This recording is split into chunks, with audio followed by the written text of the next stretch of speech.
পুৱাই মৰিয়নিত ভয়ংকৰ অগ্নিকাণ্ড জ্বলি ছাই হ'ল কেইবাখনো ব্যৱসায়ী প্ৰতিষ্ঠান।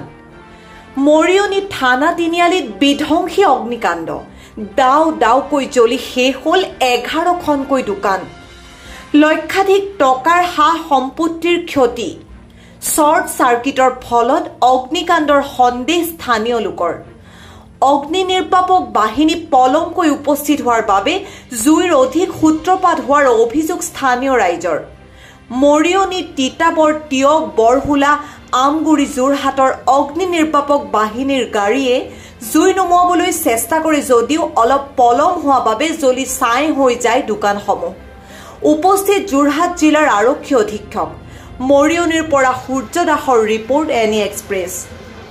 আচলতে খুব এটা দুখৰ কথা, আজি ৰাতিপুৱা প্ৰায় 4:45 মানত বজাতে আচলতে জুইৰ প্ৰথম সূত্ৰপাত হয় বুলি মানুহে দেখা গৈছে। আৰু সেই সময়ছোৱাতে মানুহে দেখা পায় জুইৰ কথা ক'লে।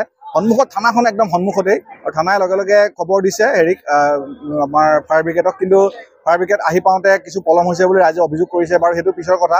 আৰু তাৰপিছতেই যোৰহাট বৰহুলাৰ যিখন GGSৰ গাড়ী সেইখন আহি পালেহি, তিতাবৰৰ গাড়ী আহি পালে। কিন্তু দুৰ্ভাগ্যজনক কথা যে মৰিয়নিৰ যিখন গাড়ী, সেই গাড়ীখন মাত্ৰ এখনেই গাড়ী আছে এতিয়া এটা বৃহৎ এৰিয়াত, আৰু এখন গাড়ী সম্ভৱতঃ এতিয়া ষ্ট্ৰং ৰুমত লাগি আছে।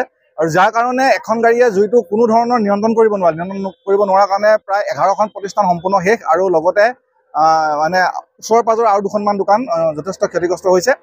প্ৰকৃততে আমি বিচাৰিম যে মৰিয়নি এনেকুৱা যথেষ্ট মানে ডাঙৰ এৰিয়া, বিশেষকৈ টাউনখনে অকল মৰিয়নি নহয়, বৃহৎ এৰিয়া, আৰু বৃহৎ এৰিয়াত এখনে মাত্ৰ বাহন আছে। গতিকে আমি আশা কৰিম যে এনেকুৱা ইমাৰ্জেঞ্চি টাইমত বাহন দিয়ক, আৰু তিতাবৰ, যোৰহাটৰ বাহন আহি পাওঁতে যথেষ্ট পলম হৈছে। তেতিয়ালৈকে গাড়ী শেষেই হৈ মানে দোকান জ্বলি শেষেই। আৰু পাব্লিকে যিটো ধৰণৰ তাত ইনিচিয়েটিভ লৈছে, পাব্লিকে যিটো কাম কৰিলে, সেই কামটো ফায়াৰ ব্ৰিগেডৰ মানুহে কৰিব পৰা নাই। জানিব পৰা মতে মাত্ৰ দুজন ড্ৰাইভাৰজন আৰু মাত্ৰ দুজন মানে হেল্পাৰ লৈ পেলাই ইয়ালৈ তেওঁলোকে প্ৰথম গাড়ীখন আহিছে জুই নুমুৱাবৰ কাৰণে। গতিকে কিছু অসুবিধা হৈছে, জুইটো নিয়ন্ত্ৰণ কৰিব পৰা নাই। শুকান সময় এতিয়া গোটেই আপোনাৰ শুকান আৰু কাঠৰ যিহেতু মানে ষ্ট্ৰাকচাৰৰ দোকান আছিলে, গতিকে যথেষ্ট ক্ষতি হৈছে। আৰু শেষ মানে আপোনাৰ 10খন দোকান শেষ, আৰু 11 নম্বৰ দোকানখন আছিলে আচলতে এখন লজ হয়, লজৰো সম্পূৰ্ণ শেষ।